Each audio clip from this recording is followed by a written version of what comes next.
कमाल है। वाह वाह वाह, कमाल है। क़यामता कमाल है उस्ताद जी, कमाल कमाल। वो बंद कर रहे, मैं बात कर रहा तू था। कमाल है, कमाल। डैडी नमस्कार नमस्कार। है कौन है? शक्ल तो जान पहचान की लगती है। ओए ये वही है? खुराना मेरे डैडी हैं। आगरा का घराना पुराना खुराना।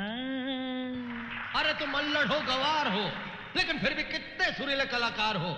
अरे भगवान करे तुम फलो लेकिन फूलो नहीं। क्या बात है, क्या मात्रा से तू हार लिए। अरे तालियां। अप्पा खाना बहुत अच्छा, खाते खाते हाथ तक गया, मुंह तक गया, पेट तक गया, पर नियत नहीं तका। बहुत दिनों बाद ढंग का खाना खाया है ना। अच्छा तुमने क्यों हाथ रोक लिया बेटा? हमारा पेट एकदम भर गया। ये दाल लीजिए ना, मैंने स्पेशली आपके लिए बनवाई है। नहीं नहीं, हमारा पेट एकदम भर गया। देखिए मैंने बहुत चाव से बनवाई है, अगर आप नहीं खाएंगे तो मैं सब उठा के सड़क पर फेंक दूंगी। सड़क पर फेंक दूंगी? अयो ओ पुत्र, तुम इसके गुस्से से वाकिफ नहीं हो। ये एटम बम है, एटम बम। एक पंडित के लिए इसने खीर बनाई थी, उसका पेट भर गया, उसने खाने से इनकार कर दिया, इसने पूरा प्याला लेकर उस पंडित पे डाल दिया। अरे वो काला पंडित सफेद खीर में नहा गया। अम्मा खीर के साथ कभी ऐसा मत करना। मतलब पंडित के साथ करना। क्या डैडी आप भी पुरानी बातें लेकर बैठ गए? उस वक्त मेरी उम्र क्या थी? सिर्फ 5 साल की तो थी मैं। 5 साल? अप्पा उसके बाद इसका गुस्सा खत्म हो गया? ओए नहीं मत्तू, जैसे जैसे इसकी उम्र बढ़ती गई उसके गुस्से का थर्मामीटर बढ़ता चला गया। अच्छा। एक बार मैं टेरेस पे काम कर रहा था, ये मेरे पास ही कहने लगी मुझे साइकिल दिला दो। मैंने कहा नहीं पुत्र, बच्चे लोग साइकिल नहीं चलाते, डेंजरस चीज होती है। बस गुस्से में पलटी, पैरापेट वॉल पे चढ़ी, वहीं से छलांग लगा दी। उस समय मैं सिर्फ 10 साल की थी। अयो अम्मा बहुत गुस्सा वाला। अरे इसके गुस्से की दास्तानें सुनाऊंगा तो तुम लोग ये शहर छोड़ के भाग जाओगे। अप्पा शहर छोड़ के नहीं जाना, ताल खाना। ठीक है। ये मीठा भी लीजिए ना प्लीज। नहीं नहीं, अभी हमारा पेट भर चुका है, अभी हमको ज्यादा परेशान। चुपचाप खाना, नहीं तो ये भी सड़क पे फेंक देगा। खा रहे। पुत्र यार तू मुझे बड़ा सोना लगा, तेरा म्यूजिक तो मुझे खासकर बहुत अच्छा लगा, बिल्कुल साफ सुथरा। ऐसी ही साफ सुथरे हिंदुस्तानी म्यूजिक को दुनिया के कोने कोने में पहुंचाने के लिए मैंने कंपनी खोली है। मगर अब जरा मेरी तबीयत ठीक नहीं रही थी, इसलिए मैं चाहता हूं कि मेरी कंपनी का हिस्सा बनकर मेरा साथ दे बेटा। आप फिक्र मत करो, हम जरूर आपका साथ देंगे। पर आइडिया थोड़ा चेंज है। पहले इसका उलिया बदलना, इसको गांव का गवार से शहर का होशियार बनाना। वो सब आप मुझ पर छोड़ दीजिए। ए नाना, अरे नाना सुन तो। आहिस्ता आहिस्ता, सांस क्यों फूल रहा तेरा? अरे यहाँ सांस बंद होने का वक्त आ गया है। पता है मालिक ने मेरी जगह नया मैनेजर रख लिया कंपनी में। तो क्या हुआ? तो क्या हुआ? हाँ। अरे मैं था तब तक टिप्स कंपनी के नाम पे डुप्लीकेट कैसेट्स हम लोग बाजार में बेच सकते थे, लेकिन अब मुश्किल है दोस्त, लगता है हमें धंधा बंद करना पड़ेगा। क्या बात कर रहा है बे? ये बड़ी बड़ी कंपनियां वाले हमारा हाथ नहीं रोक सके, पुलिस कुछ नहीं कर सकी, और ये कल का लौंडा मैनेजर बन गया है, उसके लिए अपना धंधा बंद करना पड़ेगा क्या? अरे बात समझो ना, ये जो नया लौंडा है ना, वो खुराना साहब के बहुत नजदीक है। तो हम उसे अपने नजदीक कर लेंगे। ये भी मुश्किल है। अगर वो हमारे करीब नहीं आया ना, तो मैं उसे मौत के करीब कर दूंगा। मौत के? अरे बाप रे। आज से ये कंपनी, इसकी ये कुर्सी, इसकी जिम्मेदारी तेरे हवाले है पुत्र। इस सम्मान और इज्जत के लिए आपका बहुत बहुत धन्यवाद। लेकिन डैडी, ये जिम्मेदारी निभाने से पहले एक और फर्ज है जिसका निभाना मेरे लिए बहुत जरूरी है। वो क्या पुत्र? वो जो इनाम के 50,000 रुपए मुझे मिले थे, वो अगर जल्दी मिल जाते तो गांव जाकर अपनी माँ से मैं पहले मिला था। ओ हाँ, क्यों नहीं, ये ले, वो पैसे मैंने तैयार रखे थे यहाँ तेरे लिए। बस 2-4 दिनों की बात है, मैं गांव से आते ही आपकी सारी जिम्मेदारी संभाल लूंगा। मुत्तू चलो जी। शाम जब तू गांव से आया कितना कड़का, पर आज बहुत अमीर लड़का। माँ जी तुमको देखेगा तो उनका आइडिया चेंज हो जाएगा, बहुत खुश होगा जी वो। हाँ, माँ भी बहुत खुश होगी और पूजा भी बहुत खुश होगी। पूजा? ये कौन है जी? पूजा वही है जिसने मुझ जैसे नाकारा और आवारा लड़के को इंसान बना दिया। तू नहीं जानता मुत्तू, आज जो कुछ भी हो ना, मैं इसमें पूजा का बहुत बड़ा हाथ है। प्रसाद हमें भी तो देते जाओ। लीजिए। हलवाई की दुकान का बना हुआ प्रसाद नहीं, शरीर के पेड़ पर उगा हुआ जवानी के फल का प्रसाद चाहिए। अरे ये आवाज कैसी? बादल गरजा क्या? श्याम भैया ये बादल नहीं गरज रहे हैं, ठाकुर के बेटे के गाल गरज रहे हैं। हाँ, इस लड़की ने उसके गाल पर चाटे का वो हाथ मारा है कि इसके बिल्डिंग का पिलास्टर ही उतर गया। अरे वाह,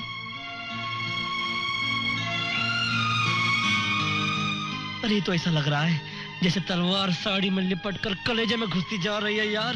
अरे अरे मेरा कुछ करवाओ यार, अरे मेरा इससे ब्याह रचवाओ, वरना मैं कुएं में कूद कर तलवार कलेजे में मारकर या किसी ट्रेन के नीचे आकर जान दे दूंगा। अरे कहाँ से आई है ये, कौन है यार? चलो चल चल पुजारी से पूछते हैं। ए चल चल पुजारी, हाँ कौन है ये नारी? माधवराव, विख्यात विद्वान, प्रसिद्ध संगीतकार, नदी के उस पार गंगापुर में आकर के बसे हैं, उन्हीं की बालिका है पूजा। पूजा? मैं तेरा पुजारी? ऐसी वैसी लड़की नहीं है वो। तो कैसी लड़की है वो? आग है आग। आग? अरे अगर ये आग है तो मैं अंगीठी हूँ, अगर ये राग है तो मैं संगीत की बेटी हूँ। ये क्या श्याम? हाँ? तू उस पुजारी की बातों से डर गया? अरे उसने कहा वो लड़की आग जैसी है, इसलिए तू घबरा गया उससे? चुप रहे बेवकूफ। अरे मैं तो पवित्र पूजा के पवित्र घर में प्रवेश करने का पवित्र रास्ता तलाश कर रहा हूँ। तो फिर मिला कोई रास्ता? केवल एक ही रास्ता है। कौन सा रास्ता है? मुझे पूजा के पवित्र पिता का शिष्य बनना पड़ेगा। शिष्य बन के संगीत सीखना पड़ेगा। और उसके लिए बाजा पेटी चाहिए। और उसके लिए बहुत सारा पैसा चाहिए। और पैसा कहाँ से आएगा? अरे पैसा कहाँ से आएगा? बोल, कहाँ से आएगा? गाय हाय। अरे ये बछड़ा कहाँ चला गया? अरे श्याम, बोल श्याम, माँ। देख तो ये बछड़ा कहाँ चला गया? कोई चुरा के तो नहीं ले गया? अरे माँ, तू उस बछड़े के बारे में सोचना छोड़ दे और अपने इस बछड़े के बारे में सोच। कैसे सोचू बेटा? देख गैया माँ कितनी परेशान है। अरे तो गैया माँ को बता कि उसका बछड़ा गया और उसकी जगह माँ सरस्वती स्वयं आ गई।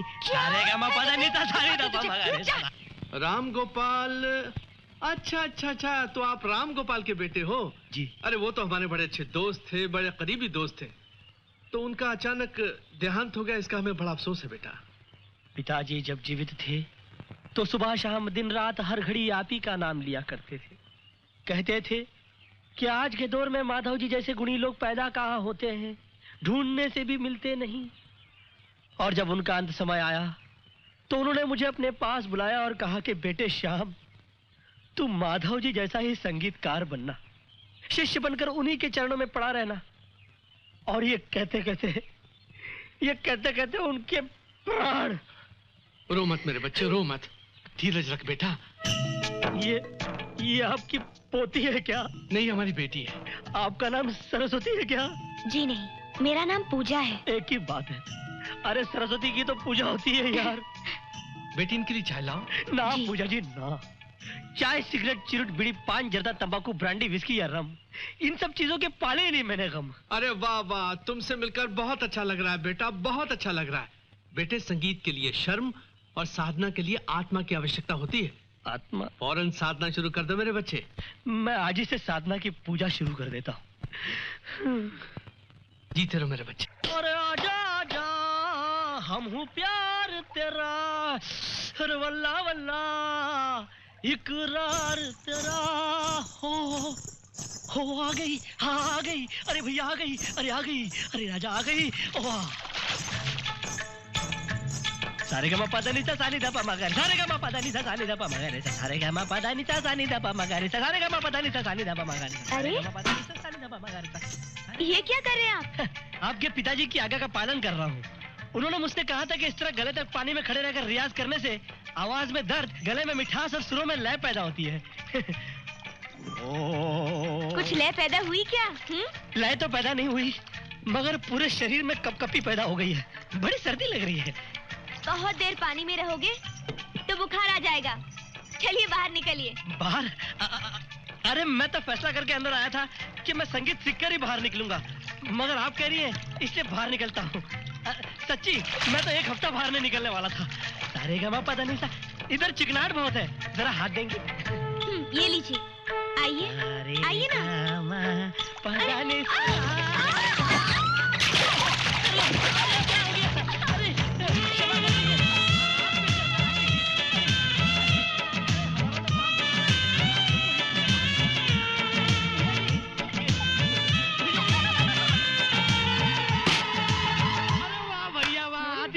मार ली, आधी मारनी बाकी है। उसके घर में जगह बना ली है। हाँ, अब उसके घर में कभी भी आ जा सकता हूँ मैं। थोड़ा सा छुआ है, थोड़ी सी छिड़काने की है। नदी में धोखे से पकड़कर उसको अपनी तरफ खींच लिया, बाहों में जकड़ लिया, और तो और उसकी पतली चिकनी कमरिया पर हल्के से चिमटी भी मार दी भैया। अच्छा, अरे तो फिर देर किस बात की है? अरे पागल, हिया से तो पिलान शुरू होता है। पिलान? हाँ पिलान। अभी तो हम नदी में कूदेंगे। नदी में? हाँ, नदी में कूदकर झट से मछली पकड़कर उसको अपनी जेब में डाल देंगे। और इसी तरह गीले कपड़ों में पूजा के घर जाएंगे। पूजा दरवाजा खोलेगी ठड़ाक, और बाहर आकर कहेगी, ये क्या, आपके कपड़े कैसे गीले हो गए जी? अरे आपके कपड़े गीले कैसे हो गए? मैं कहूंगा आपके और हमारे गांव के बीच में जो नदी पड़ती है ना, उस नदी में बाढ़ आ गई। संगीत का समय हो रहा था, आप हमारा इंतजार कर रही थी, इसलिए ना हमने आ देखा ना ताओ, सीधा नदी में कूद पड़े और तैरते तैरते आपके घर तक पहुंचे हम पूजा जी। और वो कहेगी, वाह वाह श्याम जी, कितने हिम्मत वाले पुरुष हैं आप। वो वहां तारीफ करेगी, मैं छींक दूंगा। छींकते ही वो कहेगी, करिए क्या, आपको तो सर्दी हो गई, कहीं आपकी तबीयत खराब ना हो जाए। बैठिए, मैं आपका सर पोंछ देती हूँ। ऐसे कैसे रहने दूं? आपकी तबीयत बिगड़ गई तो बैठिए, मैं आपका सर पोंछ देती हूँ। वो हल्के से अपना पल्लू उठा के मेरा सर पोंछने लगेगी। वो वहां सर पोंछ रही होगी, मैं जेब से मछली निकालूंगा और उसके कपड़े में डाल दूंगा, और वो इसी तरह आकर मेरी बाहों से लिपट जाएगी।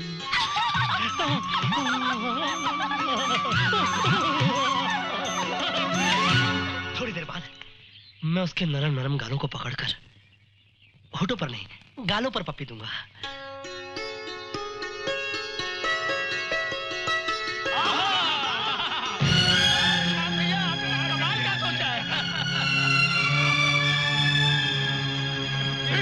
अबे फिर के बच्चों, देख क्या रहा है, उठाकर हमको नदी में फेंक दो।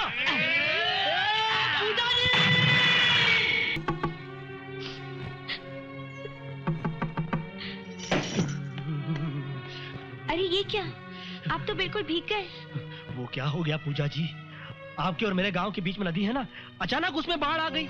मगर मैंने कहा कि संगीत सीखने का समय हो रहा है, आप मेरी राह देख रही हैं, इसलिए मैं अपनी जान हथेली पर रखकर नदी में कूद गया। उछलती लहरों से लड़ता लड़ाता आपके दरवाजे पर आया हूँ पूजा जी। अरे वाह, आप कितने हिम्मत वाले हैं। अरे ये क्या, ये तो जैसा मैंने सोचा था वैसे ही जवाब देती जा रही है। आप मेरी तबीयत के बारे में चिंता मत कीजिए पूजा जी। मगर मैंने आपकी तबीयत के बारे में अभी तक पूछा ही नहीं, आप मेरे सवाल से पहले ही जवाब दे रहे हैं। अच्छा, ये सब तो गड़बड़ हो रही है। मेरे ख्याल से आपको सर्दी लग गई है। अगर छींकें आने लग गई तो? अरे ये छींक लेने वाली बात तो मैं भूल ही गया था। देखा, मेरे कहते ही आपको छींकें आनी शुरू हो गई। आप छींक लेना भूल गए थे। हाँ, मगर मैं छींक लेना भूल गया था, ये आपको कैसे मालूम पड़ा? मुझे सब मालूम है। अच्छा, पहले आपको छींकें आएंगी। हाँ। उसके बाद मैं आपसे कहूंगी कि आप बीमार हो जाओगे। हाँ। और अपने पल्लू से आपका सर पोंछूंगी। हाँ। मौका मिलते ही आप मेरे घाघरे में मछली डाल दोगे और मैं चिल्लाकर आपकी गोद में गिर जाऊंगी और आप मुझे सीने से लगा लोगे। और उसके बाद क्या हरकत होगी मुझे सब मालूम है। अरे लेकिन बिना कोई हरकत किए आपको होने वाली हरकत का पता कैसे चला? कैसे पता चला? संगीत के नाम पर झूठ बोलकर मेरे पिताजी को धोखा देकर तुमने इस घर में प्रवेश किया। तुम्हारा इस घर में प्रवेश करने का मकसद क्या था? तुम्हारे मन में कितने गंदे इरादे छुपे हुए हैं वो सब मैंने अपने कानों से सुन लिए, जो तुम बेशर्मी से अपने दोस्तों को मजे लेकर सुना रहे थे। संगीत का मतलब साक्षात सरस्वती होती है, यानी देवी। और तुमने एक स्त्री के शरीर को पाने के लिए सरस्वती का सहारा लिया, एक देवी की साधना को गाली दी। देवी तुम्हें कभी माफ नहीं करेगी।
जीते रहो बेटा।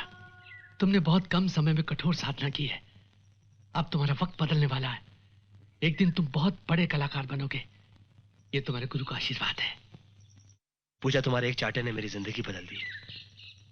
मैं तो बुराई के जहरीले कांटों भरे रास्ते पर चल रहा था, तुमने मेरा रुख ही मोड़ दिया। मेरी मेहनत और कामयाबी के पीछे सिर्फ तुम्हारा हाथ है। और यकीन मानो, मैंने जो कुछ भी किया सिर्फ तुम्हारे लिए किया। तुम्हारी नजरों में इज्जत पाने के लिए, तुम्हारे दिल में थोड़ी सी जगह पाने के लिए। अगर तुम मुझे इस लायक समझो, और आज भले तुम मुझे अपनाओ या नहीं, मगर मैं उस वक्त तक तुम्हारा इंतजार करता रहूंगा जब तक तुम खुद आकर मुझसे ये नहीं कहोगे कि श्याम, मैंने तुम्हें माफ किया।